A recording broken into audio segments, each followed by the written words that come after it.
Ciao, sunt Marlen, fata lui Oana de la Sabori Urbane și astăzi revenim pe ecranele dumneavoastră cu o rețetă de chec simplu și rapid, făcut fără praf de copt. În bunul stil Sabori Urbane, cu care v-am obișnuit. Exact. Și acum hai să trecem peste ce ne trebuie. În primul rând, din câte avem aici, din 4 ouă va ieși tavă de această mărime. De cât era? 25 pe 10, tava stați de cozonac. Sunt unele și un pic mai mari de 30, dar asta e tavă normală de cozonac. Din 4 ouă iese tot un chec mare. Exact.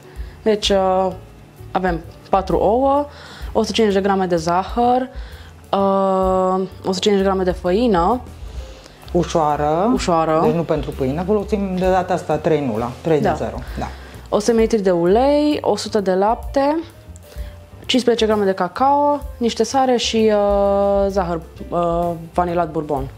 Și acum trecem la treabă. Primul lucru pe care l-am făcut a fost să separ ouăle. Vom începe prin a bate spuma din albușuri, le pus într-un castron curat, exemplar, curățat și degresat.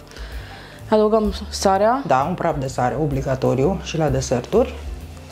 Și îl coborâm și îi dăm viteză maximă, să se bată o spumă densă.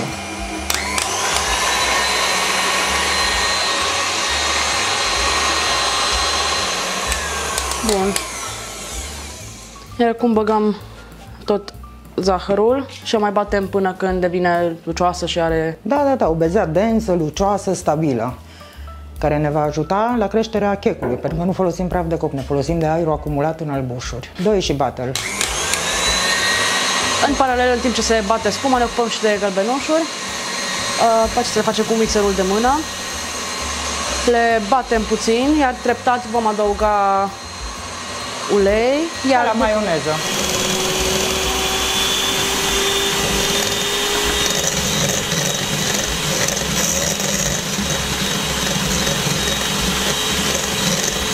Am bătut gălbenușurile cu uleiul, iar acum urmează să adăugăm și laptele. Tot treptat. Tot treptat. Pe viteză mică, mai mică să nu... Da. Câte un pic. Acum ai putea pune și făina și mai continui după aia cu laptele. Deci oprești mixerul, da. Pui făina în castron. Ca la clătite. Dă-i tot. Dă-i cu degetul să iasă. Și acum poți să pui și un pic de lapte și laptele și tot așa. Amestec să fie un aluat omogen. Vanilia să nu uiți să pui. Ce acum pun și tot laptele? Da, pune laptele și vanilia. Asta este o altă variantă de a face decât cea de pe site. Și vanilia o adăugăm acum. Acum lucrăm cu mixerul la viteză mică, pe urmă la viteză mai mare, să nu avem cocoloașe.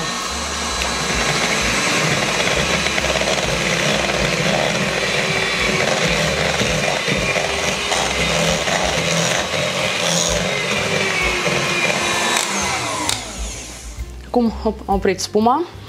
Arată, se vede ce înseamnă spumă bătută. Brici. Așa trebuie să fie bătută. Da. Scutură-l bine și dacă poți, te ajuți cu degetele. Ok, acum că avem și spuma bătută și baza de aluat. Baza de aluat făcute. Vom lua cam 2 linguri. Da. Așa de început. Opa.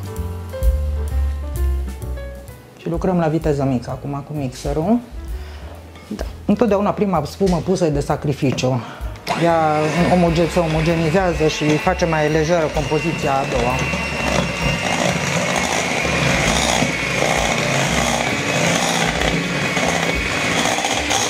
Punem restul de spumă, dar lăsăm în urmă 3-4 linguri pentru partea cu cacao.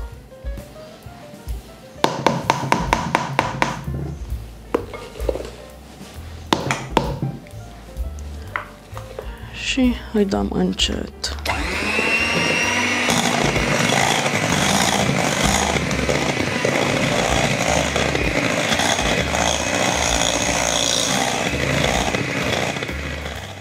Între timp am pus cuptorul la încins la 180 de grade. Luăm o parte din compoziție, lăsăm un sfert în urmă pentru ceai cacao și o punem în tavă. 3 sferturi, deci, și un sfert păstrăm.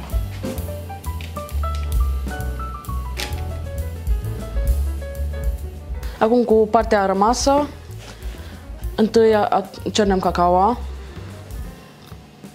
De obicei are cocoloașă, cum se vede și de față.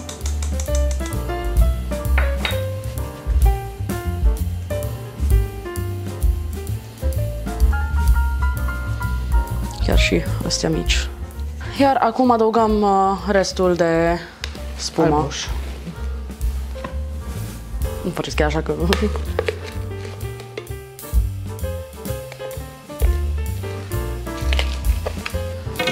Curățăm bine tot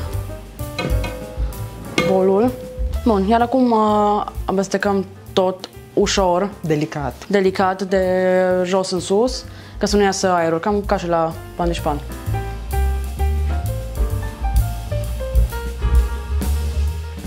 Am omogenizat și a doua parte de aluat, iar acum urmează să turnăm și pe asta în tavă. Peste cel alb.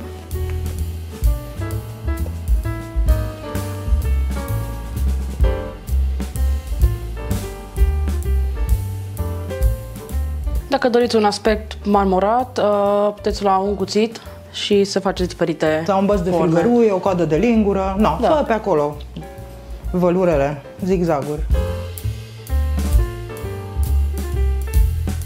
Și vă jucați așa un pic cu el, dar nu mult. Și îl dăm la cuptor, la 180 de grade pentru cât? 45 de minute. Căldură sus-jos și ventilație, cuptor preîncins. Proba? Ce fain a crescut. Vedem dacă iese uscată. Perfectă. Așa cum e, fierbinte, trebuie răsturnat pe grilaj. Hai că și ușor iese hârtia de pe el. Și îl răsturn. Că vi-l arăt și în spate, să vedeți. Perfect. Și invers. Perfect. Și acum îi scot hârtia de sub ea, pur și simplu. E ca un fulg de ușor. Și o să las un pic culcat pe o parte, ca la cozonac. Și după câteva minute o să-l întorc. Așa e mișcarea. Și așa. La 5 minute îl tot întoarcem. Până se răcorește și până îl putem tăia. Între timp, checul s-a răcorit și că am tăiat acum prin colțul, primul, ca să și vedem cum arată în interior, fiindcă asta mereu va fi o surpriză. Da, modelele alea marmorate, vezi că și pe din afară are cacao și în mijloc. Și să... Uite, cu un cuțit cu lamă zințată, ca să nu îl strivim. Cum îl simți? Fraged, așa? Da. Aia e senzația de fraged. Să vede aici ușor se taie.